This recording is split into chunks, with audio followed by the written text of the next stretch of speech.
गुरु नाम गुरु 108 आचार्य गुरुवर श्री ज्ञान सागर जी महाराज की, संत श्रोमणी आचार्य गुरुवर श्री विद्यासागर जी महाराज की, निरापक श्रोमणी पुंगव श्री सुधा सागर जी महाराज की जय। परम पूज्य निरापक श्रोमणी श्री वीर सागर जी महाराज की जय। मुनि श्री विशाल सागर जी महाराज की, पूज्य मनोहर श्री धवल सागर जी महाराज की जय।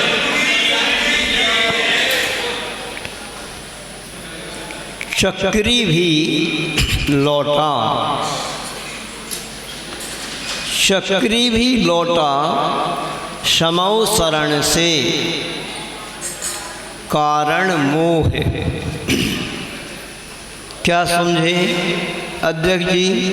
सुनो, हमने गुरुवर का एक हाई को अभी सुना दिया आपको, आपने सुना के नहीं? चक्री भी लौटा समौ शरण से, कारण मोह। साक्षात भगवान के समौशरण में पहुंच गया वह व्यक्ति जो छायक सम्यक दृष्टि है, अगाढ़ श्रद्धा है, गाढ़ श्रद्धा है प्रभु के ऊपर, और प्रभु का उपदेश है कि कोई भी व्यक्ति हो, चाहे श्रावक अवस्था में हो चाहे साधु हो, उनका अंतिम लक्ष्य वह मोक्ष पद को प्राप्त करना है। उस मोक्ष महल को प्राप्त करना लक्ष्य हुआ करता है और होना भी चाहिए। आप लोग जितनी भी साधना कर रहे हैं उसका लक्ष्य आपका वह मोक्ष ही होना चाहिए। और जो मुनि महाराज बनते हैं ना, उनका भी अंतिम लक्ष्य उनका भी अंतिम लक्ष्य मोक्ष ही हुआ करता है। जैसे ही मुनि महाराज जी दीक्षा लेते हैं, दीक्षा लेते ही बस एक ही लक्ष्य रहता है कि हे भगवान, मैं आप जैसा कब बनूं। यही ऐसे जैसे कोई विद्यार्थी होता है, विद्यार्थी का लक्ष्य क्या होता? पढ़ाई करने का। गूंज रही आवाज़। विद्यार्थी का लक्ष्य क्या होता है? अरे अच्छा, विद्यार्थी का लक्ष्य हुआ करता है कि मैं जो पढ़ाई कर रहा हूँ तो परीक्षा में अच्छे से पास हो जाऊँ। तो मुनि महाराज की परीक्षा होती है,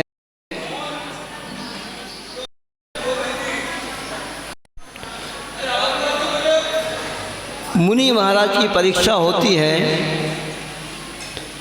एक पूजन पाठ कर लेना,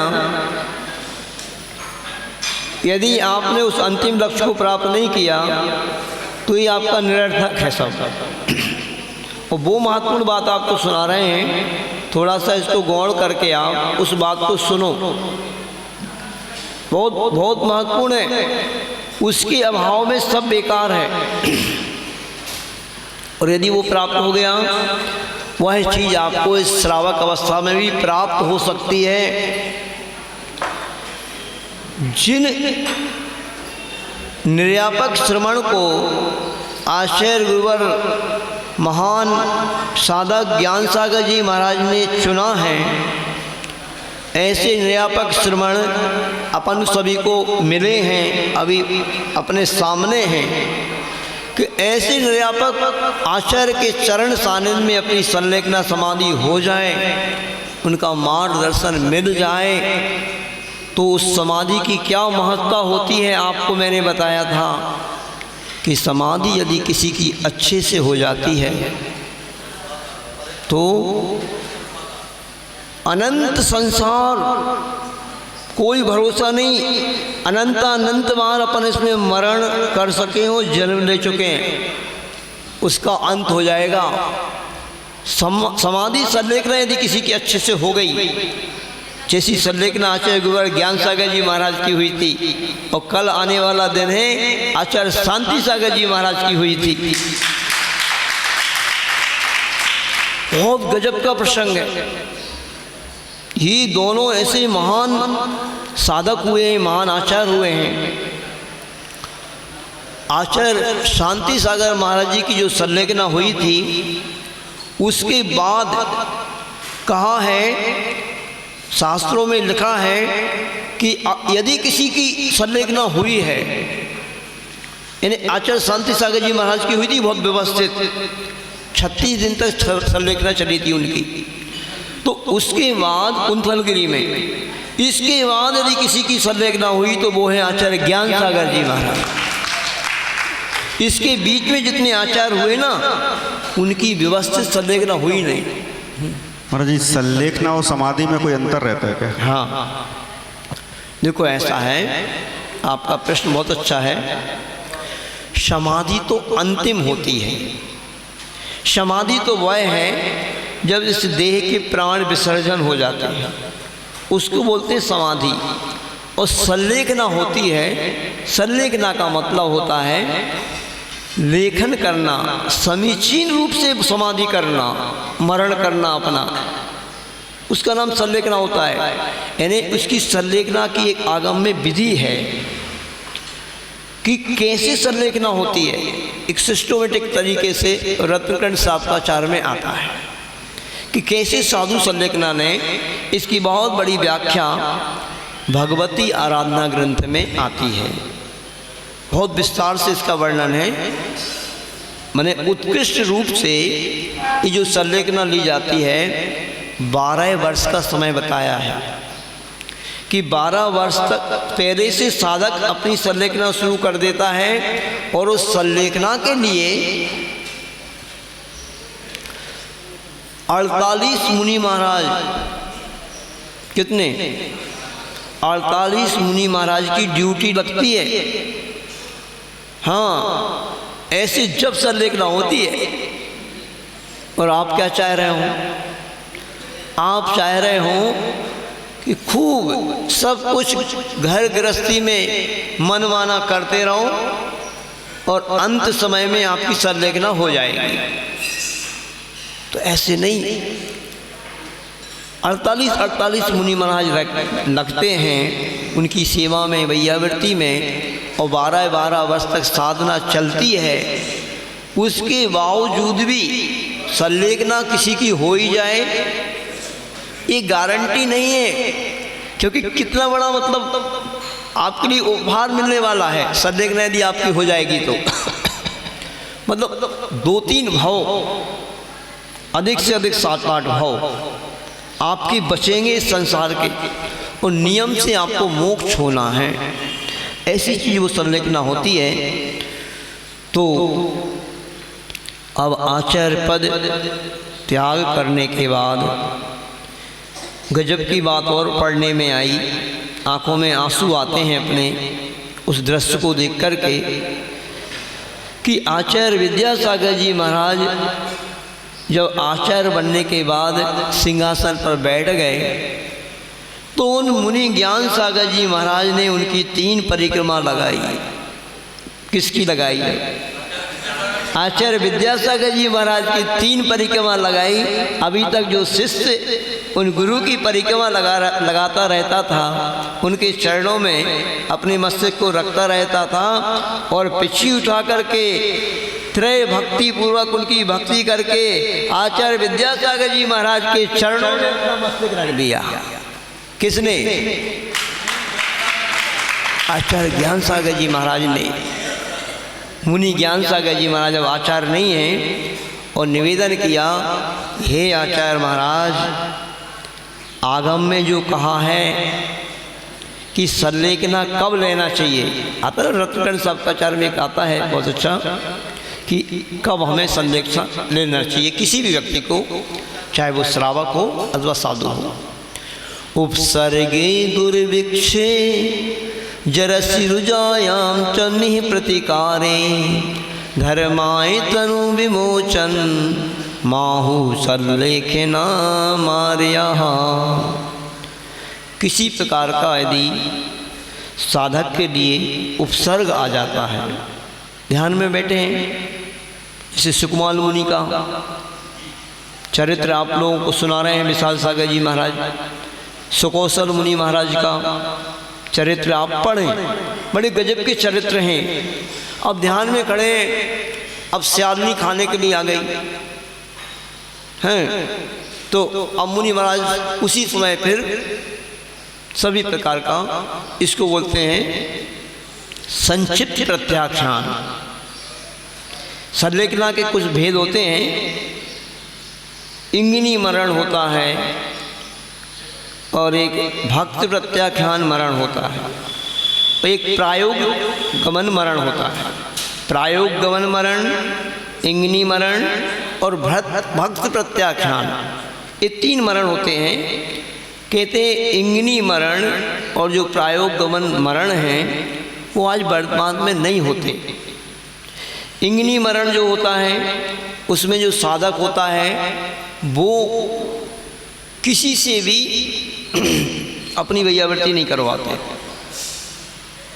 किसी से भी नहीं कराते, या इंगिनी मरण वाले सारे शायद करा लेते हैं, प्रायोग गमन वाले तो किसी से भी नहीं कराते। तो थोड़ा कंफ्यूजन हो सकता है, वो तो अपने हाथ से कर लेंगे अगर कोई दिक्कत होगी तो, और दूसरों से नहीं कराएंगे। अब सोचो ये कितना कठिन है संलेखना व्रत लेना। किंतु भक्त प्रत्याख्यान जो होता है उसका ही भेद होता है ना, उसकी व्याख्या ये है कि 12 वर्ष तक वो चलता है। उसका एक संक्षिप्त भक्त प्रत्याख्यान होता है।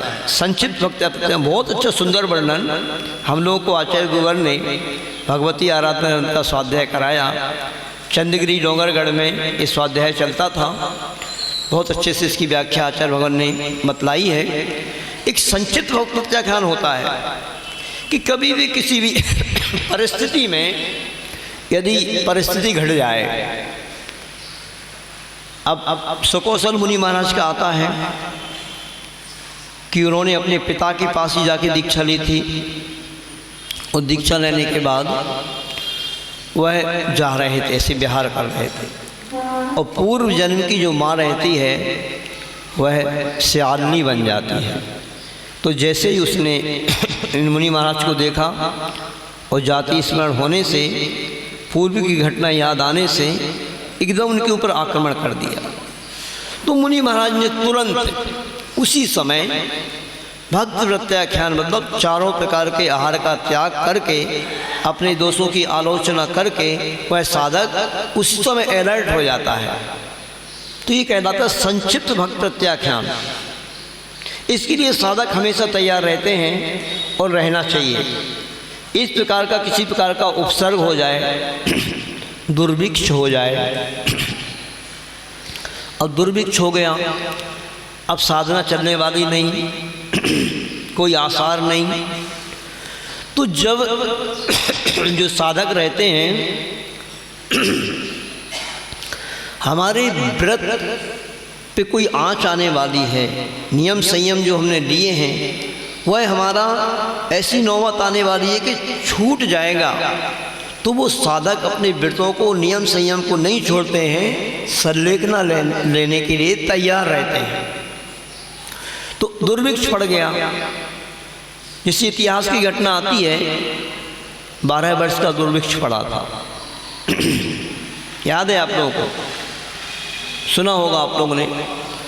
आचार्य भद्रबाहु स्वामी के समय 12 वर्ष का दुर्भिक्ष पड़ा था। तो उस समय एकदम से नहीं पड़ा था, वो धीरे धीरे पड़ा था। कभी ऐसा वातावरण बन जाए कि भाई अब बिल्कुल बारिश हो ही नहीं रही, अब बिल्कुल दुर्भिक्ष ही पड़ रहा है, अब ये शरीर टिकेगा नहीं, इसकी रत्नत्रय की साधना नहीं चल पाएगी, तो वह साधक फिर अचानक संलेखना को ग्रहण कर लेंगे। अब रुजायाम का मतलब है रोग, कोई भयानक रोग हो जाए। जैसे अपने संग में कई मुनि महाराज की संलेखना हो गई।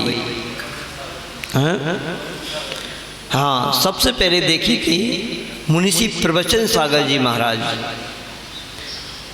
बहुत अच्छे महाराज थे, गजब के महाराज थे। क्योंकि मैंने आपको बताया था कि मुझे तो इस मोक्ष मार्ग में आगे बढ़ने की प्रेरणा दी थी और संबल दिया था, तो उन ब्रह्मचारी चंद्रशेखर जी ने दिया था। वही चंद्रशेखर जी बाद में मुनीसी प्रवचन सागर जी महाराज बनते हैं। मैं तो अपने आप को इतना नहीं समझता था कि मैं इस मार्ग में बढ़ जाऊंगा, किंतु उन चंद्रशेखर भैया जी ने ब्रह्मचारी अवस्था में ही, वो पहले इंदौर आश्रम में रहते थे अनु भैया, तो आरिका मृदुमती जी का चातुर्मास चल रहा था बेगमगंज में, तो वो आए थे।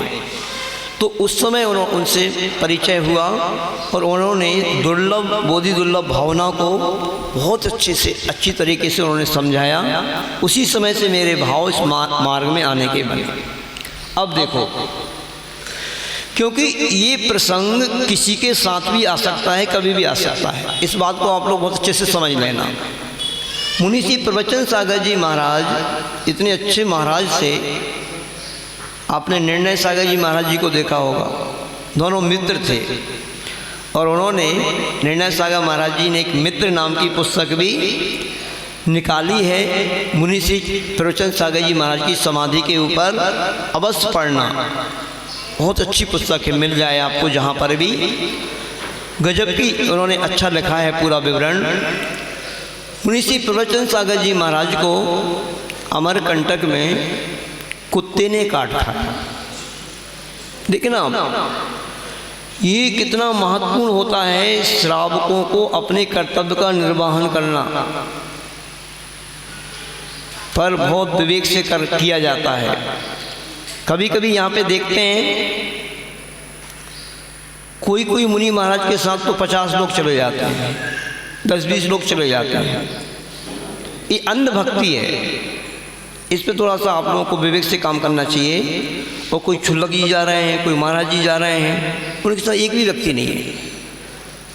ये कितना श्रावक का अविवेक कहलाएगा। अब रास्ते में आपके यहाँ पर कितने सारे कुत्ते रहते हैं, अब महाराज जी जा रहे हैं, कोई कुत्ता झूम जाए, क्या करेंगे महाराज जी? महाराज जी कोई पीछे से थोड़ी मारेंगे, महाराज जी तो कुछ भी नहीं करेंगे, क्योंकि महाराज जी तो कुछ करते ही नहीं। तो एक बहुत बड़ा अविवेक है। ये वैयावृत्ति सीखना चाहिए। हालांकि वहाँ पे तो कोई ना कोई गया होगा, अमरकंटक में कोई जंगल था, अब जंगल में महाराज जी चले गए, कोई श्रावक 2-4 गए भी होंगे साथ में। अब वो शुद्धि कर रहे थे महाराज जी। अब शुद्धि करते में ही कोई पीछे से छोटा सा पिल्ला था, उसने काट खाया। किंतु कहते हैं कि वो बाद में मालूम पड़ा कि शायद पागल था, अब पागल हो गया होगा। और महाराज जी जब आते हैं बताया, तो एक जो बाह्य उपचार होता है, जो सच्चे साधक रहते हैं ना, वो प्रवचन सागर जी महाराज ऐसे महान साधक थे, इतनी निर्दोष चर्या थी। एक बार हमने उनका कार्ड देखा, जब वो उपास करते थे 80-80 माला, 70-70 माला पूरे उपवास के दिन में फेरा करते थे। बहुत सरल महाराज जी थे, बहुत ऐसे, मतलब ऐसे उनको गौ ब्रह्मचारियों का, कोई भी त्यागी वृत्ति का आ जाए कहीं से तो इशारे में कब किसको इशारा कर दिया, श्रावक को, देखो भाई, और वो श्रावक तुरंत आ गया, चलिए भैया जी भोजन करने के लिए। नया नया कोई व्यक्ति पूछता है कितने अच्छे श्रावक हैं यहाँ के, किंतु महाराज जी ने इशारा उसको किया है। ऐसे वो ध्यान रखते थे त्यागी वृत्तियों का, बहुत ही अच्छे महाराज जी थे। अब उनको कुत्ते ने काट खाया, तो जो बाह्य उपचार होता है, कुछ मिर्ची वगैरह ऐसी घिसा करके कुछ लगा दें, न कैसे गर्मी को गर्मी मारती है, कोई जहर को जहर मारता है, तो ऐसे कर दिया। तो उस समय तो वो ठीक ठाक हो गया, किंतु वो अंदर ही अंदर जहर बना रहा। और चातुर्मास के बाद आचार्य भगवान ने मुनि श्री निर्णय सागर जी, प्रवचन सागर जी को अलग संघ बना करके बिहार करा दिया। बिहार इसलिए कराया था कि जो निर्णय सागर जी महाराज थे उनका स्वास्थ्य ठीक नहीं था, तो प्रवचन सागर जी बिल्कुल स्वस्थ जैसे लग रहे थे, ऐसा था ही नहीं कि उनको कुछ है, तो उनका बिहार करा दिया। अमरकंटक से जैसे ही बिहार हुआ, हम लोग बुढ़ार तक गए थे, शायद बुढ़ार तक, हाँ, दर्शन करने गए थे। उस समय हम सभी लोग 32 ब्रह्मचारी, टोपी वाले ब्रह्मचारी थे, धोती कुर्ता टोपी दुपट्टा वाले। तो उस समय जैसे भी हथकरघा वाले ब्रह्मचारी हैं ना, यही वेशभूषा हम लोगों की थी। किंतु बुढ़ार से जैसे ही बुढ़ार में तो बहुत अच्छे से निवेदन करके आए थे महाराज जी से। मुझे पूरा दृश्य याद है कि महाराज जी कभी बीच में आचसी तो 4 महीने रखते हैं, उसके बाद तो हम लोग घर चले जाते थे। महाराज जी कभी हम बीच में आपके पास आए थोड़ा बहुत धर्म ध्यान करने के लिए, हमारे परिचित थे वो। किंतु उन्होंने कहा बड़े महाराज जी से पूछो, ऐसे इशारा करके निर्णय सागर जी से ऐसे किया। अब बस बुढ़ार से वो आगे गए और अचानक उनको लक्षण दिखाई देने लगे उस रेबीज के। मतलब रेबीज में कुछ उसके लक्षण होते हैं, पानी से डर लगने लगता है, पानी से थोड़ा सा पानी को देख करके डर लगता है, ये हो गया। और इतना बढ़ गया रोग, इतना बढ़ गया कि डॉक्टर आया तो डॉक्टर ने कह दिया 72 घंटे से ज़्यादा की उम्र इनकी अब नहीं। ऐसे अचानक ऐसे आ जाता है अवसर। किंतु ध्यान रखना, जो धर्मात्मा व्यक्ति होता है उस व्यक्ति का, जैसे आप समझ रहे हैं अभी मुनीषी विशाल सागर जी महाराज से कर्म सिद्धांत को, उस कर्म सिद्धांत में आपको महाराज जी ने 10 करण के बारे में बहुत अच्छे से बताया है ना। 10 करण होते हैं ना, कर्मों की जो स्थिति होती है, सत्ता है, उदय है, उदीर्णा है, अपकर्षण है, उत्कर्षण है, संक्रमण है, निरत्ति, निकाचित, है ना, आवाधा काल, ये 10 करण होते हैं ना। ये तो आपको समझ में आ ही गए हो इतने दिन में।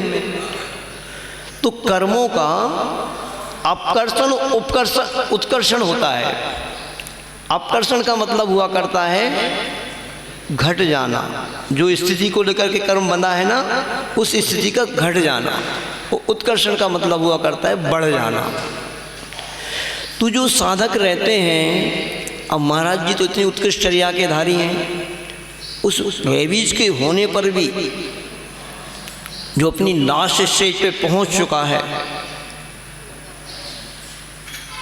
बहुत बुरी स्थिति होते हैं, बहुत बुरी स्थिति होती है। बताते हैं कि रेबीज जिसको हो जाता है ना, तो उसके अंदर फिर जीवाणु कुत्ते की भांति अंदर पूरे शरीर में फैल जाते हैं, और कुत्ते की भांति वो व्यक्ति चिल्ला चिल्ला करके रोता है, चिल्लाता है, बहुत बुरी स्थिति होती है।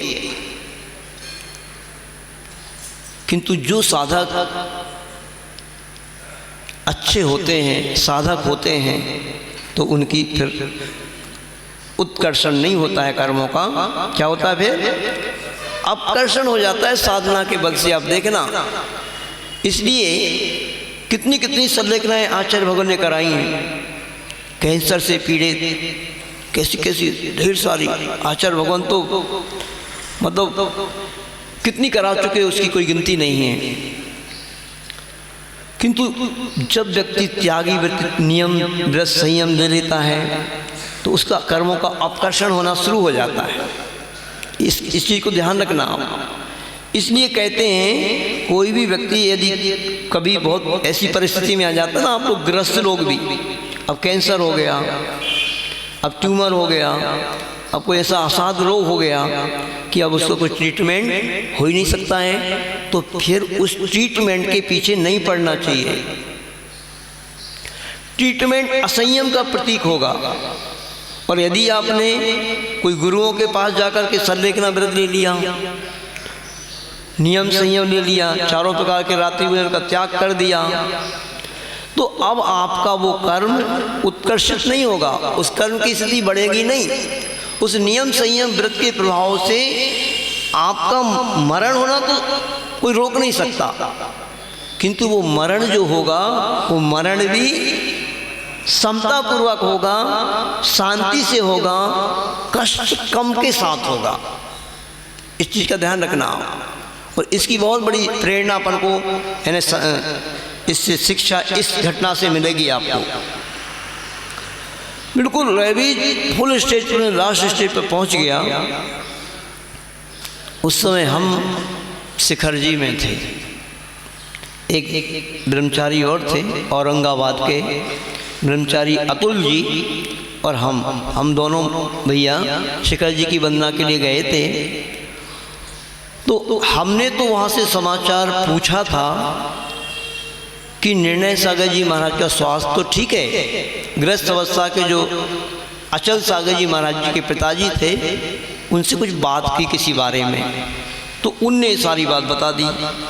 महाराज जी निर्णय सागर जी महाराज तो ठीक है, प्रवचन सागर जी महाराज जी का स्वास्थ्य बहुत ज़्यादा खराब है, और सारी बात बता दी। तो हम लोग वो कौन सी है उड़ीसा के मारे, उड़ीसा में कौन से क्षेत्र हैं, उदयगिरी खंडारगिरी, हाँ वो वहाँ के दर्शन के लिए जा रहे थे। किंतु जैसे मालूम पड़ा तुरंत वहाँ से हम लोग आ गए। कटनी में महाराज जी पहुँच चुके थे और कटनी में उनकी समाधि संलेखना प्रारंभ हो चुकी थी, संलेखना प्रारंभ हो चुकी थी। जाकर के देखा, हाँ क्षमता सागर जी प्रमाण सागर जी महाराज जी भी कहीं दूर थे, किंतु 50 किलोमीटर चल के 45 किलोमीटर चल के महाराज जी, देखो आप एक दिन में कहीं बीच में थोड़ा बहुत स्टॉप लेकर के पहुंच गए थे। हम तो उससे पहले ही पहुंच गए थे, महाराज जी पहले ही पहुंचे थे, हम पहुंच गए थे। हम लोग ट्रेन से आए, महाराज जी पैदल गए भाई। तो हम पहुंचे, हम जैसे पहुंचे तो महाराज जी को नमोस्तु किया, किंतु उस समय उनकी स्मृति डगमगा रही थी। लोगों ने कहा महाराज जी ये विनोद आ गया बेगमगंज वाला। हमने भी कहा महाराज जी हम शिखर जी की वंदना करके आए, और आपने जैसे बोला था, क्योंकि मिल के गए थे बुढ़ार में, आशीर्वाद लेके गए थे, आपने जैसा संकेत दिया था हर टोक पे आपकी नमोस्तु बोली है। पर वो तो उनको पुराना याद आ रहा था कुछ, अच्छा वो बेगमगंज में स्कूल बना है, वो ऐसा बना है, मतलब थोड़े से विस्मृत हो रहे थे। उस समय उनको कुछ याद नहीं आया, थोड़े से विस्मृत हो रहे थे। किंतु हम सभी ब्रह्मचारी लोगों की ड्यूटी एक एक घंटे के लिए लगती थी कि भाई अब ब्रह्मचारी मुनि महाराज नहीं है तो ब्रह्मचारी थे 30-32 सब पहुंच गए थे वहाँ पे, और भी बहुत सारे थे। तो ऐसे करके 50 ब्रह्मचारी होंगे कम से कम। तो मुनि महाराज नहीं सही तो ब्रह्मचारी तो थे ही। तो रात्रि में पूरे हर समय अलर्ट रहने के लिए एक एक घंटे की ड्यूटी थी। हाँ सभी अपना महासागर जी महाराज, महासागर जी महाराज और विनम्र सागर जी महाराज ये, और हमारे एक अपने विशाल सागर जी महाराज के, और हम सभी के साथी भैया थे मुकेश भैया हाट बलिया से, ये बहुत अच्छे, इन्होंने बहुत ये पहले ही से थे। तो एक एक घंटे की ड्यूटी थी, हमारी ड्यूटी लगी, और एक भैया और कोई थे 4 से 5 सुबह। उस समय हमने देखा इतने शांत थे महाराज, सिर्फ मुख से थोड़ी सी लार आती थी बस, तो वो कपड़े से पहुँच देते थे, बाकी इतने शांत थे।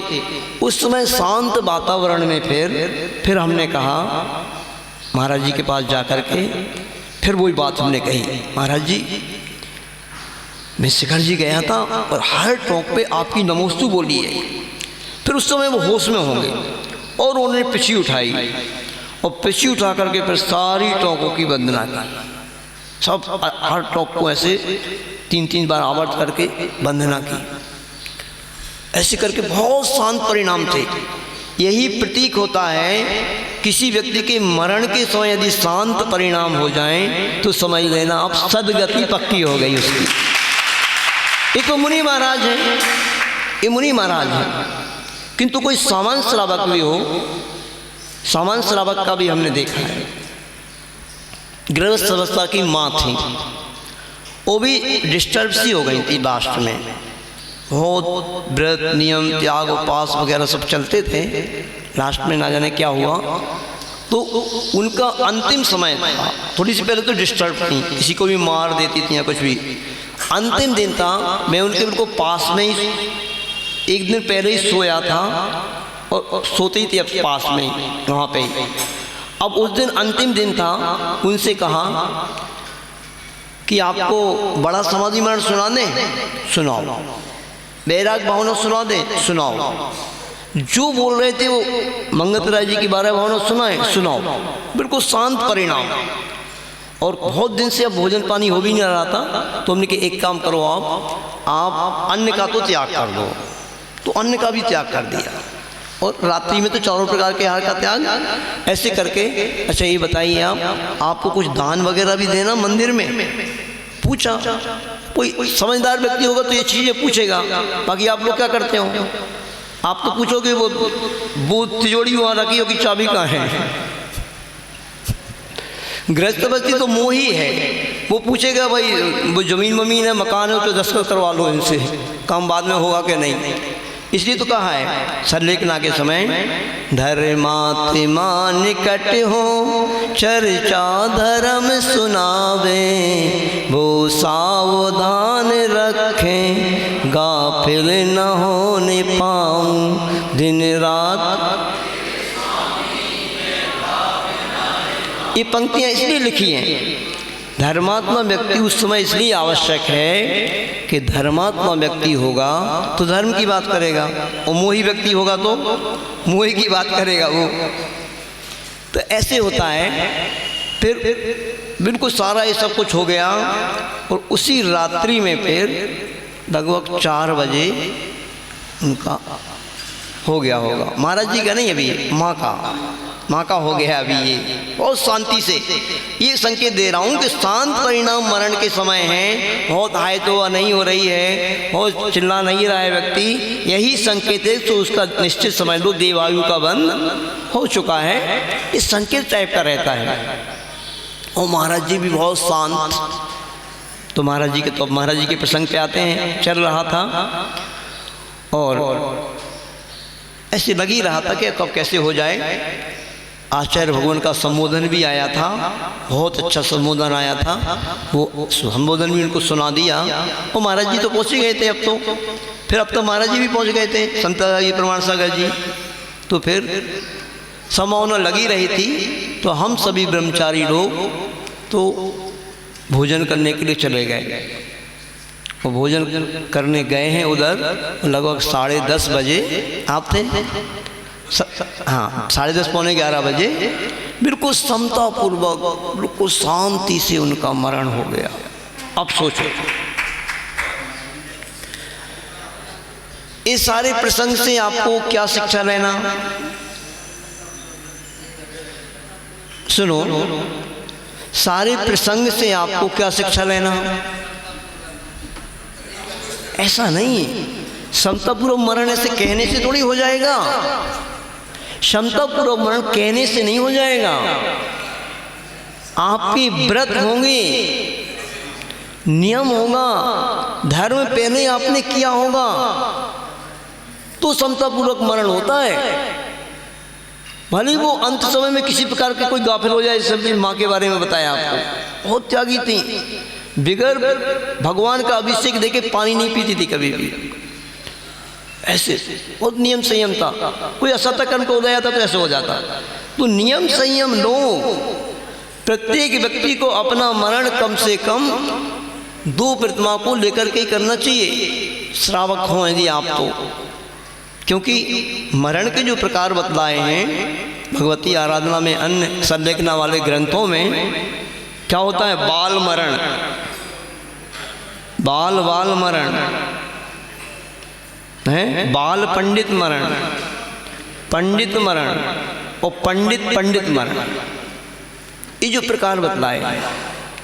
तो अब बाल मरण तो सभी का होता है, बाल मरण तो मिथ्या दृष्टि का होता है, बाल मरण सम्यक दृष्टि का होता है, और बाल पंडित मरण होता है जो वृत्ति का होता है। आपके 2 प्रतिमा के व्रत भी हैं तो आप वृत्ति कहलाएंगे। तो वो पंडित मरण मुनि महाराज का होता है।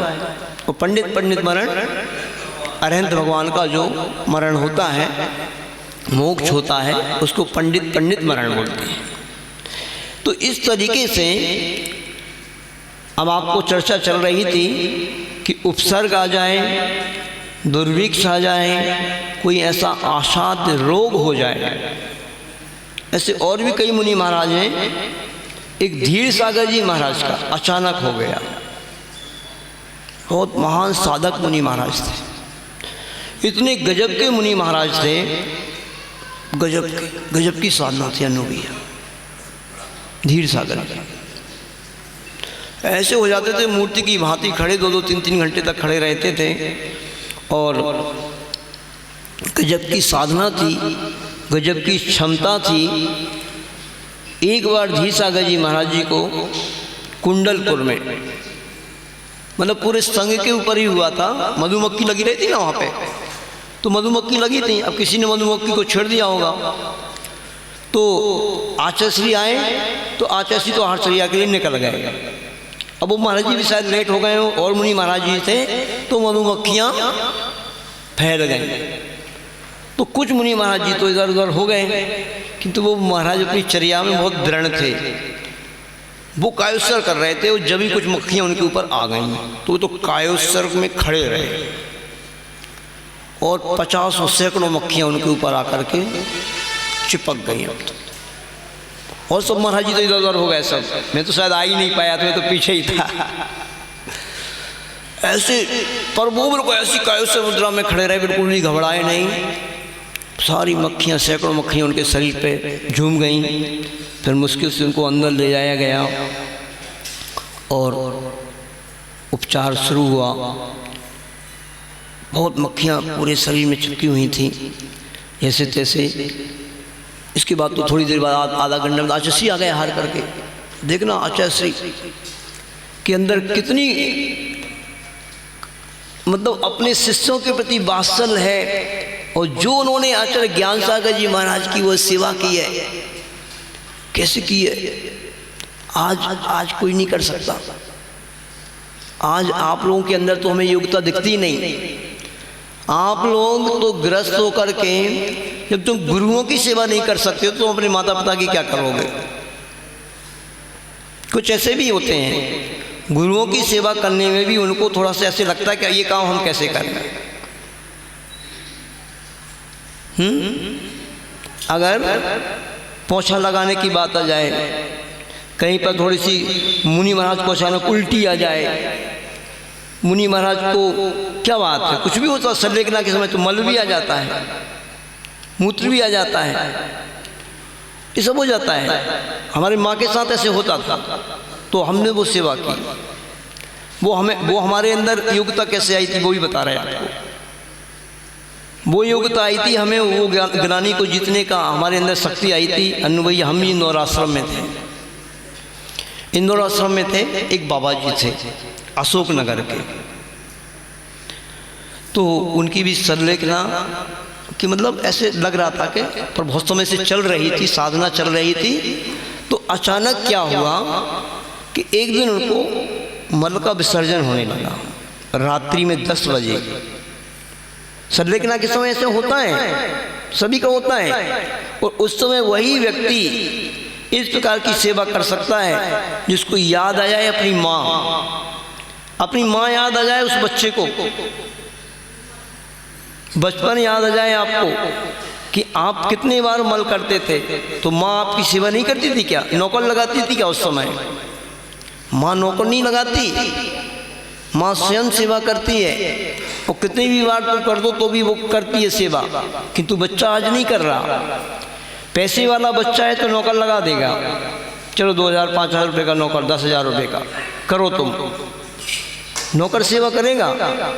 नौकर तो नौकरी करता है, वो सेवा थोड़ी करता है। वो करेगा भी तो उसके अंदर वो थोड़ी प्रेम वात्सल्य रहेगा, और वो संलेखना का फल नौकर को मिलेगा।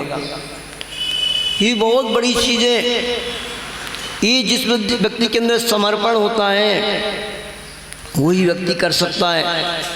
समर्पण चाहिए इसके लिए। तो मुझे ये योग्यता हमारे अंदर कैसे आई वो बता रहा था मैं आपको। उस इंदौर आश्रम में उन बाबा जी को मन निकलना प्रारंभ हुआ, और रात के 10 बजे से लेकर सुबह 10 बजे तक निकलते ही रहा, बार बार उसमें लगे रहे। उस दिन वो हमारे अंदर ताकत आ गई, उस ग्लानि को जीतने का मतलब अंदर में क्षमता आ गई। वो क्षमता जो आई थी उस समय उन बाबा जी की जो सेवा की थी, वही सेवा ने फिर माँ के साथ भी ऐसे होता था। अब शरीर में मतलब दिमाग था ही नहीं, दिमाग काम ही नहीं कर रहा था, तो हो जाता था। तो वो सेवा करते थे, पूरी सेवा की। तो ऐसे करके ये योग्यता आती है, और ऐसे अंत समय में जिन आचार्य भगवान ने अपने गुरुवर की देखना अब ऐसी सेवा की है, उससे उनका ऐसा साथी सैपुण्य बना है, ऐसे नहीं बना है। और वो तो आचार्य भगवान ने तो फिर उस समय बात बता रहे थे आपको। आते हैं अपन ज्ञान सागर जी महाराज की समाधि के बारे में बताएंगे आपको, किंतु इन छोटे छोटे प्रसंगों से मुझे अचानक याद आ रहा है, मैं आपको सुनाता जा रहा हूँ।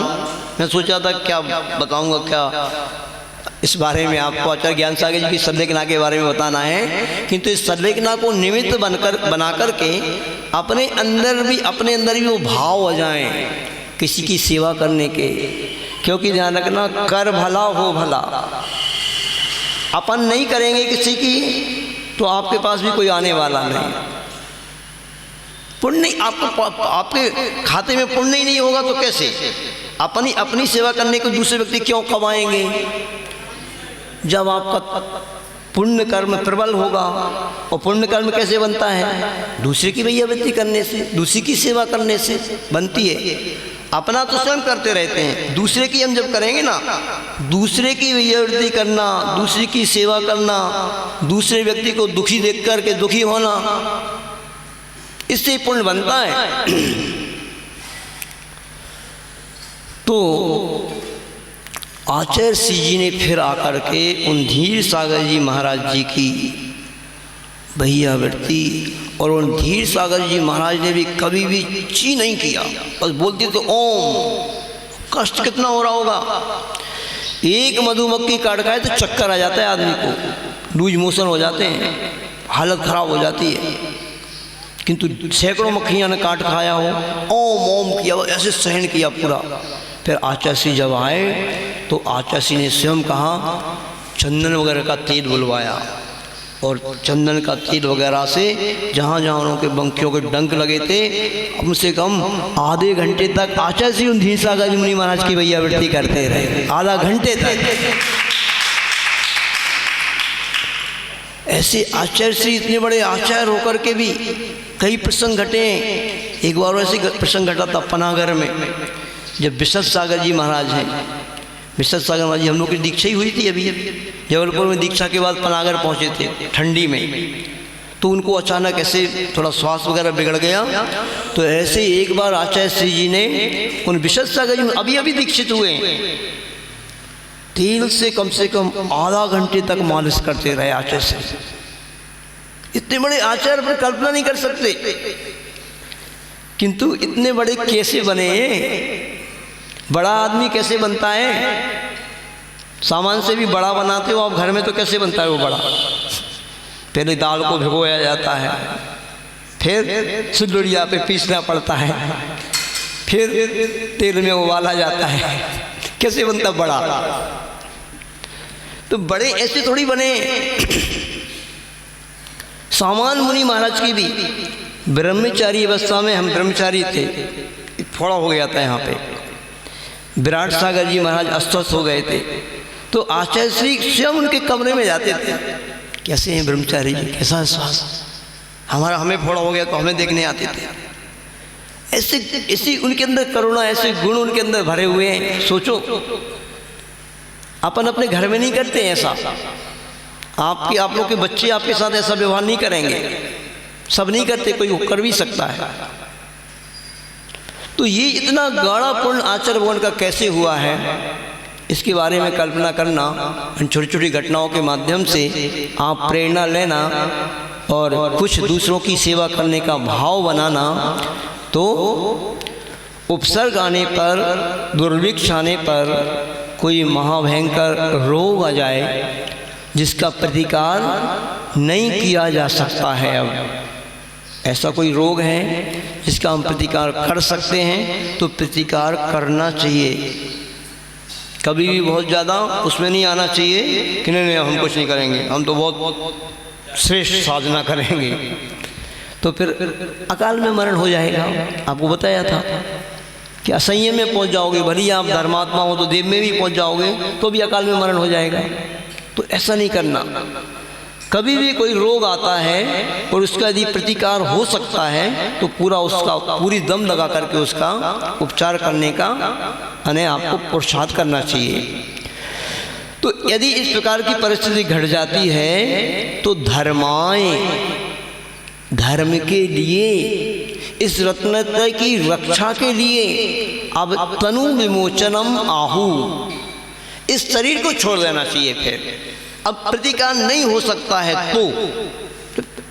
तो ऐसे अब आचार्य ज्ञान सागर जी महाराज के साथ तो ऐसी परिस्थिति आ गई थी कि अब बिल्कुल शरीर शिथिल होने लगा था, साइटी का रोग था। तो उन्होंने फिर सल्लेखना का मन बनाया और उन आचार्य विद्यासागर जी महाराज के चरणों में वह सल्लेखना व्रत उसी दिन ले लिया जिस दिन उनको आचार्य बनाया। यानी उस दिन ही एक आध दिन बाद ऐसे ले लिया। उन्होंने सल्लेखना व्रत के लिए आचार्य भगवान के पास निवेदन किया, हाँ पाटे पे बिठाला और बस निवेदन नीचे कर दिया कि हे आचार्य महाराज, हम आपके चरण सानिध्य में अपनी सल्लेखना करना चाहते हैं और आपको अपना निर्यापक आचार्य हम बनाते हैं। तो ऐसे करके अब ये कार्य प्रारंभ हो जाता है और कहते हैं कि अब जब सल्लेखना का काम प्रारंभ हो गया, आचार्य ज्ञान सागर जी महाराज ने, मुनि ज्ञान सागर जी महाराज ने संकल्प कर लिया तो विद्यासागर जी आचार्य महाराज उनकी सेवा में और अधिक संलग्न हो गए। अब देखना, इधर उनकी सल्लेखना प्रारंभ हो गई। अब विद्यासागर जी महाराज आचार्य महाराज को आचार्य बनते ही बहुत सारी जिम्मेदारियां आ गईं। इधर गुरु महाराज की सल्लेखना को भी देखना है, इधर जनता को उद्बोधन भी देना है, संघ है उसको भी संभालना है।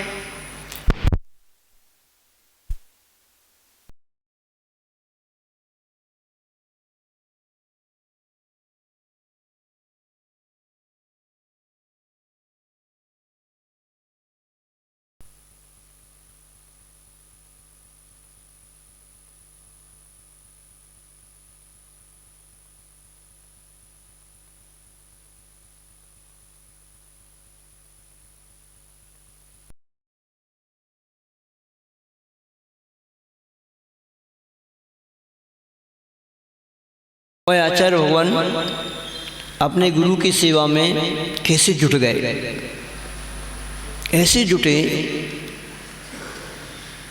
अब आपको पहले ये बताया जा चुका है कि आचार्य ज्ञान सागर जी महाराज जी को साइटी का रोग था, गाठियावाद भी बोलते हैं इसको, गठियावाद। इसमें वो हवा में नहीं बैठ सकते थे बिल्कुल भी, तो वो बिल्कुल बंद कमरे में रहते थे।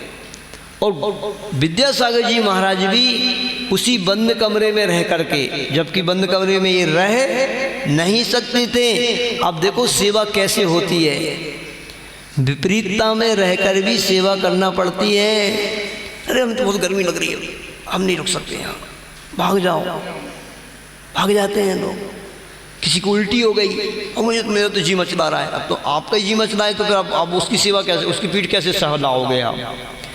तो ऐसे भैयावर्ती में उस समय देख कर के लगाया जाता है। सल्लेखना के समय जो अच्छे साधु होते हैं, जैसे महासागर जी थे, विनम्र सागर जी महाराज जी थे, हमारे मुकेश भैया हैं जो हाटपुरिया वाले, बहुत महासागर जी भैयावर्ती करने में बहुत माहिर हैं। और विनम्र सागर महाराज जी भी बहुत अच्छे से भैयावर्ती करते हैं। जो उल्टी को देख कर के डर जाए तो ऐसे व्यक्ति को नहीं लगाया जाता फिर ऐसी ड्यूटी पर। और आचार्य विद्यासागर जी महाराज तो परिपक्व थे इसमें। अब इधर प्रवचन भी कर रहे हैं, और पहले जो प्रवचन होता था ना, लिखा है आचार्य के बारे में कि आचार्य ज्ञान सागर जी महाराज ने उनको पहले ही बता दिया था कि अपन को कभी भी यदि पढ़ना है आचार्य प्रणीत ग्रंथि पढ़ना है। आचार्य प्रणीत ग्रंथि पढ़ते थे वो, कभी भी यहाँ के ग्रंथ नहीं पढ़ते थे। आचार्य ज्ञान सागर जी महाराज ने पहले ही कह दिया था। और ये चीज़ आप लोगों से भी कहेंगे, हम सहपुरा में स्वाध्याय बहुत करते हैं लोग, और दुनिया में बहुत सारे ग्रंथ अपने अपने निकलते जा रहे हैं, बहुत सारे लोगों के, महाराज लोगों के। किंतु उस ग्रंथ को पढ़ने से पहले जो प्रवचन वाला ग्रंथ रहता है ना, आप मूल ग्रंथ पढ़ो एक बार। अगर आपने मूल आचार्य प्रणीत ग्रंथ पढ़ा है तो आप कभी भटकोगे नहीं। महाराज श्री ग्रंथ और पुस्तक में क्या अंतर है? ग्रंथ पुस्तक तो ग्रंथ को भी अपन कह देते हैं, किंतु ग्रंथ वही है, शास्त्र वही है जो आचार्य प्रणीत हो, आर्ष प्रणीत, आचार्य भगवान के द्वारा लिखा गया हो। बाकी ये प्रवचन तो मुनि महाराज के भी हो सकते हैं, कोई पंडित जी के भी होते हैं। तो ऐसे वो प्रवचन आप बाद में पढ़ें, आप लोगों का मन प्रवचन में ज़्यादा लगता है, उस प्रवचन में आप भटक सकते हो, क्योंकि प्रवचन में रहती है व्याख्या, और आचार्य भगवान के द्वारा जो लिखा हुआ ग्रंथ है उसमें मूल सिद्धांत है, उसमें भटकने की आवश्यकता नहीं। पहले एक बार मूल सिद्धांत यानी जो ग्रंथ है, उसके जो श्लोक हैं, उसकी जो गाथाएं हैं, आप वो पढ़ें। जैसे समय सार जी ग्रंथ है, आप समय सार ग्रंथ जी पर अनेक लोगों ने प्रवचन दिए हैं, वो प्रवचन आप पढ़ोगे आप भटक जाओगे। जो भारत जी ने प्रवचन दिए हैं, उन प्रवचनों को सुन करके जो कांजी स्वामी जी ने प्रवचन दिए हैं, कोई असंयमी व्यक्ति ने क्या प्रवचन दिए हैं, उन प्रवचनों को आप पढ़ोगे तो भटक जाओगे, क्योंकि वो असंयमी व्यक्ति उन आचार्य महाराज की उस भाव को समझ ही नहीं पाया। कोई मुनि महाराज का प्रवचन है तो फिर भी यानी उसको वो मुनि महाराज तो गलत बोलेंगे नहीं, किंतु किसी व्यक्ति ने किसी आचार्य महाराज के ग्रंथ प्रवचन असंयमी व्यक्ति ने दिए हों, वो उनके भाव को कैसे समझेगा। और ऐसे ही है आज वर्तमान में समय सार जी ग्रंथ के आप लोग मूल से तो पढ़ते नहीं हो, किसी को संस्कृत आती नहीं, जबकि आचार्य ज्ञान सागर जी ने ये भी कहा था आचार्य प्रणीत ग्रंथ पढ़ना और मूल से पढ़ना, क्योंकि मूल पहले से भाषाओं का ज्ञान उन्होंने पहले करा दिया था। तो आचार्य ज्ञान सागर जी महाराज ने उनको एक आराधना कथा कोश एक ग्रंथ है, आज वर्तमान में तुमको संस्कृत वाला तो मिलता नहीं, बहुत आज तो वर्तमान में हिंदी वाले मिलते, उनको संस्कृत वाला दिया था। और आचार्य गुरुवार विद्यासागर जी महाराज उस संस्कृत वाले आराधना कथा को उसको पढ़ते थे मूल से, और उसकी हिंदी लोगों को समझाते थे। पहले सबसे प्रारंभ उन्होंने ऐसे किया था, और आचार्य श्री ज़्यादातर इसमें रखा है कि ऐसे ही प्रवचन करते थे, पहले ऐसे साधु प्रवचन ऐसे ही करते थे हैं। और आचार्य श्री अभी भी ऐसे करते, सिर्फ रविवार को सिर्फ प्रवचन देते हैं, बाकी के अन्य समय में कोई भी ग्रंथ की वाचना ही करते हैं और मूल से ही पढ़ते हैं सारे ग्रंथ। हम लोग चाहे नए मुनि महाराज बने हों, उस समय धवला सठखंडागम धवला महाधवला का स्वाध्याय चल रहा था, हमारी समझ में कुछ भी नहीं आता था, किंतु आचार्य श्री ने वही पढ़ाया और धीरे धीरे सुनते सुनते कुछ समय के बाद समझ में आने लगा। तो आचार्य श्री प्रवचन करते थे उस आराधना कथा कोश के, और प्रतिदिन गुरुदेव की आहारचर्या को भी पूर्ण कराते थे। आहारचर्या में जाते थे ज्ञान सागर जी महाराज के, और सुबह शाम 1 घंटे मालिश भी करते थे आचार्य ज्ञान सागर जी महाराज की, क्योंकि इस रोग में मालिश बहुत अनिवार्य रहती थी। ये वैयावृत्ति बहुत महत्वपूर्ण चीज़ है। रात में लोग आ जाते हैं यहाँ पर, 50 लोग आ जाते हैं, और 50 लोग कोई यहाँ दबा रहा है, कोई यहाँ दबा रहा है। तो हमारे समता सागर जी महाराज कहते थे, एक बार उन्होंने कहा कि भैया वृत्ति करने लोग आते हैं ना, कोई ठोक ठाक के चले जाते हैं, कोई ठीक ठाक कर जाते हैं। हाँ हाँ, ये पूरी कविता है, अनु भैया को पूरी याद है भाई, इनसे सुन लेना आप। अब इतनी जल्दी हमें तो हम लिख देंगे फिर सुना देंगे आपको, हमने तो लास्ट का सब सुना दिया आपको कि ऐसे बहुत सारे लोग आते हैं। नहीं भैयावृत्ति कैसे करना, भैयावृत्ति द्रव्य क्षेत्र काल के हिसाब से अलग होती है, गर्मी में अलग होगी, सर्दी में अलग होगी, उपवास में अलग होगी, सामान से अलग होगी। इसका विवेक होना चाहिए। कभी बहुत सारा अविवेक भी कर जाते हैं श्रावक। देखो इस निमित्त से आपको शिक्षा देना चाह रहा हूँ, ऐसा अविवेक नहीं करना कभी भी। सरधना में एक घटना घट गई थी, एक व्यक्ति आया, गर्मी का समय था, वो मथा हुआ घी लेकर के आए। हमने मना भी किया, हमें नहीं लगवाना, और वो व्यक्ति वहीं रख के चला गया। अब वहीं रख के चला गया। सुबह हमने देखा, हमने कि ऐसे घी यहाँ पे रख के चले गए, तो हमने कि कुछ चीटी बिटी ना चली जाए। देखो हमसे भी गलती हो गई हमने उस पर कुछ ढक दिया कि भाई कहीं इस पर चीटी ना चली जाए। अब वो ढकने से और किसी को समझ में नहीं आया, और उसमें चीटियाँ जाती नहीं। बाद में देखा 1-2 दिन के बाद तो सैकड़ों चीटियाँ उसके अंदर मर गई। अब वो हमें प्रायश्चित हमने लिया फिर, क्योंकि गलती तो हमारी भी थी, श्रावक की तो थी, हमारी गलती तो हो गई कि हमने ढक दिया। आचार्य को बताया पूरा कि उसके कारण ऐसा हुआ ना, किसी की दृष्टि पड़ जाती है। तो भैयावृत्ति बहुत विवेक से की जाती है। तो आचार्य महाराज सुबह 1 घंटा, शाम को 1 घंटा आचार्य ज्ञान सागर जी महाराज की भैयावृत्ति करते, आहार चर्या कराते, उपदेश देते, सब पूरा। कितना व्यस्ततम उनका कार्यक्रम होगा, कैसे वो संभालते होंगे अपने आप को। और देखिए ऐसा भी होता है, अब सल्लेखना के 6 मास पूर्व, मतलब जिस दिन आचार्य पद दिया था उस समय ही उन्होंने अन्न का त्याग कर दिया था। 6 महीने पहले से अन्न का त्याग उसी समय कर दिया। अब सिर्फ अन्न को छोड़कर ही जो थोड़ा बहुत लिक्विड वगैरह है, ऐसे एक क्रम होता है। देखो सल्लेखना का क्रम क्या होता है, पहले अन्न का त्याग, अन्न को भी पहले थोड़ा थोड़ा कम किया जाता है। 4 रोटी की खुराक है तो 2 रोटी, फिर 1 रोटी, फिर ऐसे करके अन्न को भी कम किया जाता है। क्रमबद्ध होता है। देखो कोई भी काम होता है, चाहे वो साधना हो, वो चाहे समाधि हो, एक क्रम से ही होता है। कोई व्यक्ति चाहे कि एक साथ में, अब कोई युवा होगा तो कर भी ले, एक साथ में 10 उपवास करूँगा, तो युवा लोग कर भी लेते हैं। किंतु उपवास वगैरह की साधना भी थोड़ा क्रम से की जाती है तो बहुत अच्छे से होती है। ऐसा नहीं कि नहीं हो सकता, कुछ भी सभी व्यक्ति कर सकते हैं। तो इसके बाद कहते हैं 22 मई, कहीं कहीं 20 भी लिखा है, कहीं 22 भी लिखा है, जिसको जैसा मिला।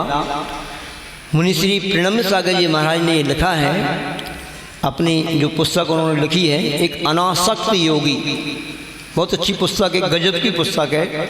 महाराज जी ने तो पूरा बिल्कुल एक जैसे पुराण लिखते ना, इस शैली में बहुत अच्छे से लिखा है, सिस्टोमेटिक। उन्होंने लिखा, हाँ, कि ऐसे ज्ञान सागर जी महाराज उस समाधि की अवस्था में बहुत अच्छे से उनको शांत भाव से साधना कर रहे थे और समय सार जी को सुनते थे। आचार्य विद्यासागर जी महाराज सुनाते होंगे, उनको समय सार पूरा याद था। सर्वार्थ जी 108 बार पढ़ी थी, 108 बार। तो समय सार जी को सुनते थे, पूरा समय सार याद होगा। जहाँ कहीं भी कोई, जैसे विद्यासागर जी महाराज जी सुनाते होंगे, तो थोड़ा सा भी कहीं डिस्टर्ब हो जाए तो तुरंत उंगली उठा करके सारा, यहाँ ऐसा नहीं है। इतने सावधान थे। 6 महीने पहले अन्न का त्याग हो गया है। सोचो आप, सिर्फ लिक्विड पे चल रहे थे, सावधान इतने थे। और फिर कहते हैं शाम को अच्छे बढ़िया आध्यात्मिक भजन, दौलत राम जी के, बुद्धजन के, और बहुत सारे ऐसे जो आध्यात्मिक भजन जिन्होंने लिखे हैं ना, है ना, ऐसे बहुत सारे यानी ऐसे जो पंडित कवि वगैरह हुए ना, इनके भजन सुनते थे, उनके नाम लिखे हैं कहीं पर। तो 2 घंटे तक भजन चलते थे, बढ़िया आध्यात्मिक। ऐसे वो बहुत अच्छे भजन है, आध्यात्मिक भजन आजकल पढ़ता ही नहीं है। आजकल तो भजन क्या चलने लगे, कोई भी फिल्मी धुनों पर कहीं से भी कुछ भी बदल लो, वो संगीतकार भी वही गाते हैं, धुन उसमें वही रहती है, जो आपको वही गाना याद आ जाता है भजन को पढ़ते पढ़ते सुनते भी। किंतु पहले बहुत अच्छे से आध्यात्मिक भजन पढ़े जाते थे, जिन भजनों में बहुत अच्छे से अपने मुनीषी प्रणम्य सागर जी महाराज के भजन भी आपको विशाल सागर जी महाराज सुनाते हैं। बहुत आध्यात्मिक भजन है वो, उनमें अध्यात्म भरा रहता है। तो ऐसे 2 घंटे तक वो भजन चलते थे। ऐसे करके उनकी साधना चल रही थी और 22 मई 1973 को आचार्य विद्यासागर जी महाराज ने उनके लिए 3 प्रकार के आहार का त्याग और करा दिया। 1 प्रकार का तो पहले ही हो गया था, अब 3 प्रकार के आहार का त्याग और हो गया। इस तरीके से समाधि संलेखना उनकी चल रही थी।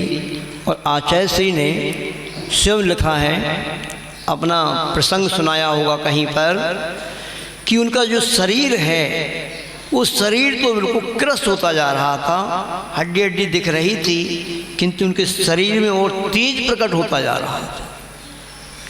और आचार्य श्री ने लिखा, ऐसे लगते थे कि कोई तपस्वी महातप, जो 7 प्रकार का तप होता ना, महातप, तप्त तप, घोर तप, ऐसे करके जो रिद्धिधारी मुनि महाराज होते ना, ऐसे लग रहे थे ज्ञान सागर जी महाराज। आचार्य श्री ने स्वयं अपने शब्दों में कहा कि जैसे कोई साक्षात रिद्धिधारी मुनि महाराज हो। ऐसी साधना चल रही थी, किंतु शरीर में तेज निकल रहा था। ये थी साधना उनकी। वो भी आजीवन बाल ब्रह्मचारी ही थे आचार्य ज्ञान सागर जी महाराज। और ऐसे पीड़ित होकर के इस जिनवाणी की सेवा के मन से उन्होंने, जब वो बनारस में पढ़ते थे, तो उस समय बनारस में जो वो पढ़ते थे आचार्य ज्ञान सागर जी महाराज, तो उन्होंने एक बार कहा था, वहाँ जो पढ़ाने वाले जो विद्वान थे वो सब ब्राह्मण थे, तो उन्होंने एक बार कहा कि आप लोग कोई जैन साहित्य को क्यों नहीं पढ़ाते। तो उन्होंने कहा विद्वानों ने कि आपके जैन धर्म में है कौन से साहित्य जो हम यहाँ पे विद्यालय में पढ़ाने योग्य हों। ऐसे ये बात उनको ऐसी चुभी थी उस समय ही उन्होंने कि अब मैं आजीवन ब्रह्मचारी रहूँगा और ब्रह्मचारी रह करके मैं सरस्वती की सेवा करूँगा, जिनवाणी की सेवा करूँगा और इन विद्वानों को दिखाऊँगा। और जब उन्होंने फिर जयोदय और कितने ग्रंथों को, जो कहते कालिदास के ग्रंथों को भी टक्कर करते हैं, ऐसे ग्रंथों को उन्होंने रचा है। हाँ, जयोदय, सुदर्शनोदय और धीवरोदय, बहुत सारे ऐसे ग्रंथ बता देंगे आपको। आज प्रसंग अभी अलग है। तो ऐसे करके कब देखना लिखा है महाराज जी ने कि एक अनुपम उदाहरण प्रस्तुत हुआ था। कहते 1000 वर्ष पहले जैसे भद्रबाहु स्वामी की सेवा चंद्रगुप्त जो राजा थे और जिन्होंने अंतिम दिगंबरों में, मतलब जो जैन धर्म को मानने वाले राजा थे और उन्हें दीक्षा दी थी, तो उनकी संलेखना कहाँ पर हुई थी? गोमटेश्वर बाहुबली में भद्रबाहु स्वामी की संलेखना हुई थी। तो चंद्रगुप्त जो उनके शिष्य थे उन्होंने उनकी जो सेवा की थी, ऐसा उदाहरण 1000 वर्षों के बाद अब सामने आ रहा था कि आचार्य विद्यासागर जी महाराज ने अपने गुरु ज्ञान सागर जी महाराज की सेवा की है। कैसे की है? अगर उनको कफ आ जाता था, आता है, अपनी अंजलि कर लेते थे। ऐसे कभी बर्तन उठाने में टाइम लग गया, मुख में से आ ही रहा है, तो ऐसे अपनी अंजलि लगा लेते थे। अंजलि में कफ हो जाता था उनका। और संलेखना के समय तो सब होता ही है, मैंने आपको पहले ही बता दिया। मल का विसर्जन भी होता है, मूत्र का विसर्जन भी होता है और बहुत सेवा की आवश्यकता रहती है। पूरी की पूरी सेवा आचार्य विद्यासागर जी महाराज अपने गुरु की करते थे। ऐसे करके उनकी साधना चल रही थी। और उसी समय वो दिन था कौन सा दिन था? ज्येष्ठ कृष्ण अमावस्या का दिन था और 1973 की बात है। उसी समय जिस दिन उनकी समाधि हुई है, अब इस बात को आप बहुत अच्छे से समझ लेना कि वह गर्मी का समय था।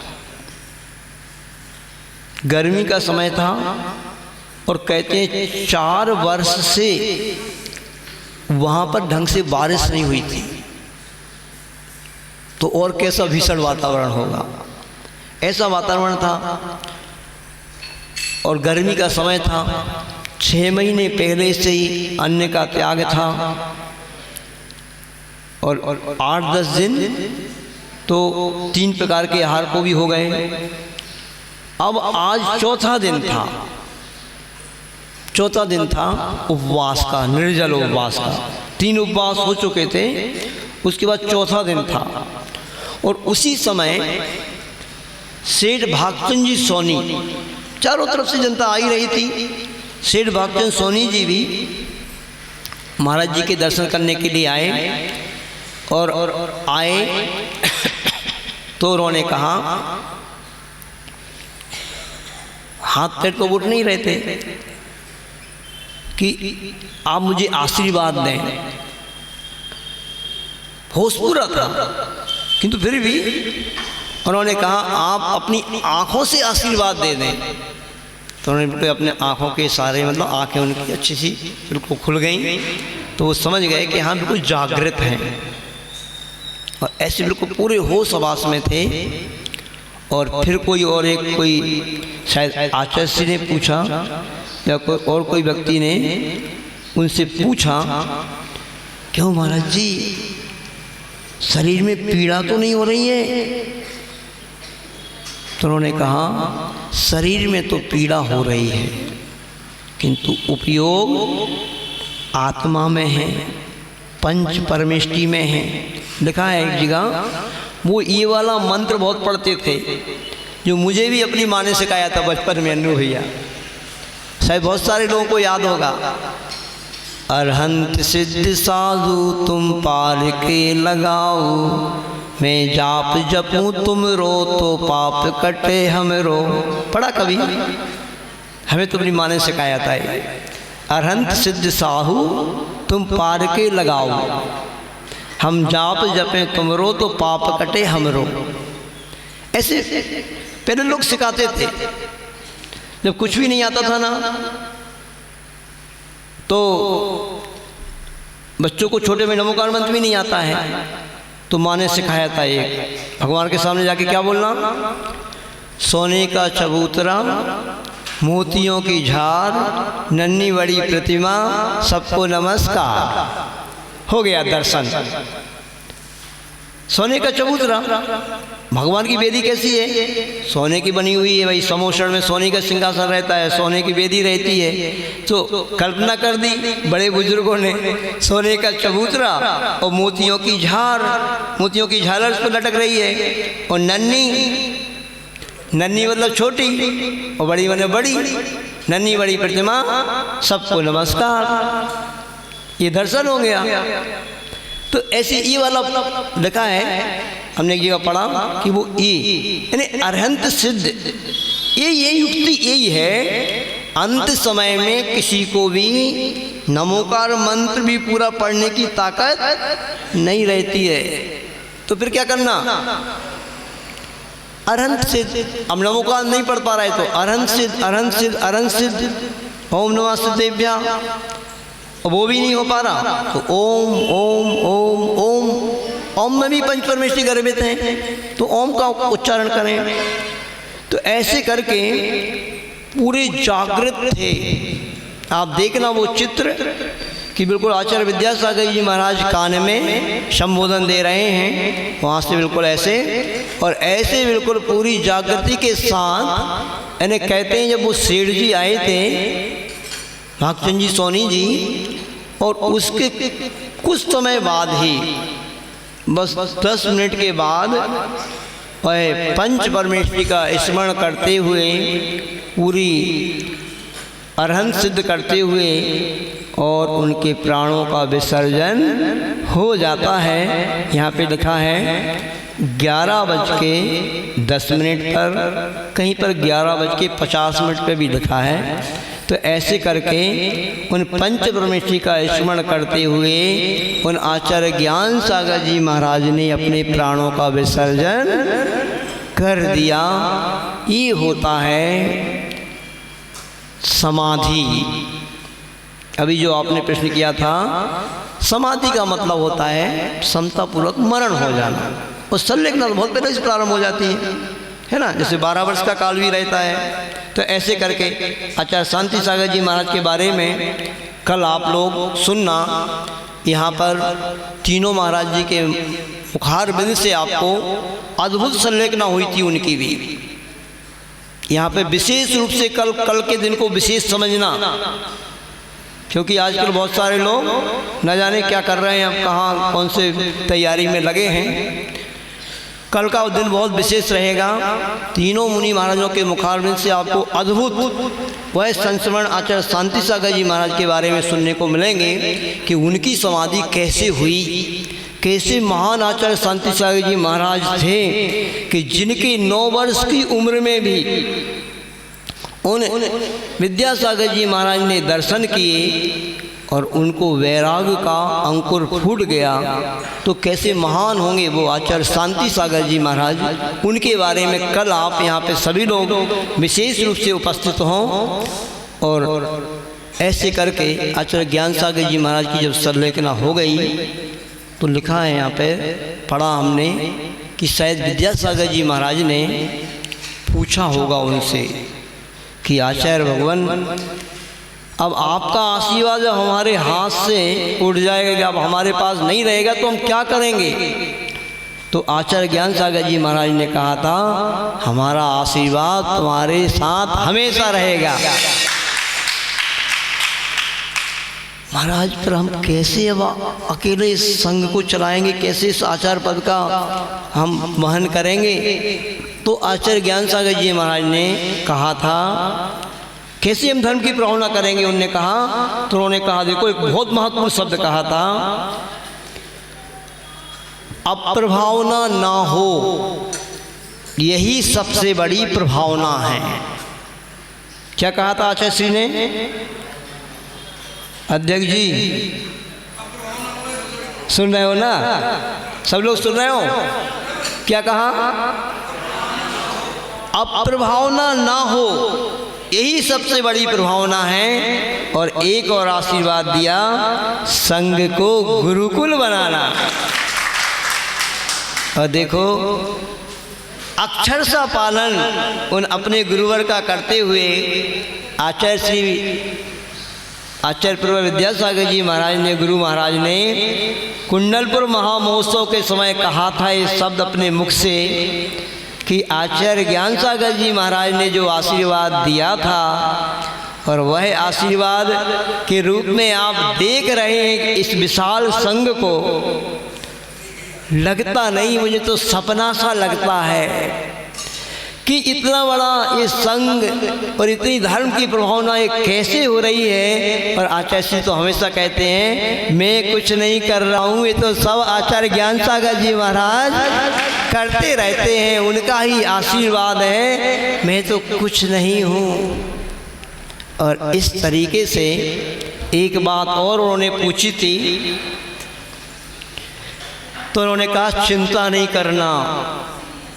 अब पहली बार सुनिए, पढ़ी है मैंने तो ये बात कि आचार्य श्री ज्ञान सागर जी महाराज ने ये भी कहा था, उन्होंने कहा कि आचार्य महाराज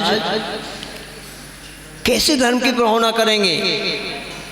तो आचार्य ज्ञान सागर जी महाराज शायद ये समझते थे इस बात को। सुनो सुनो, बहुत महत्वपूर्ण बात बता रहे हैं कि आप बुंदेलखंडवासी कितने सौभाग्यशाली हो। आचार्य ज्ञान सागर जी महाराज भली इस बुंदेलखंड में ना आए हुए, मुझे लग रहा नहीं आए वो तो ब्रह्मचारी अवस्था में भी या क्षुल्लक अवस्था में उधर ही रहे हैं।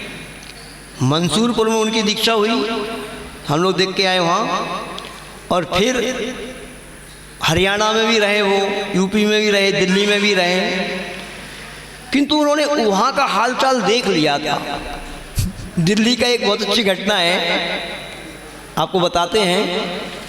दिल्ली में एक बार वो शायद ब्रह्मचारी अवस्था में होंगे पंडित भूरामल जी, तो दिल्ली के कोई कॉलोनी में गए होंगे। तो वहाँ पर उन्होंने जाकर के समय सार जी की बहुत अच्छी व्याख्या की, संस्मरण लिखा है।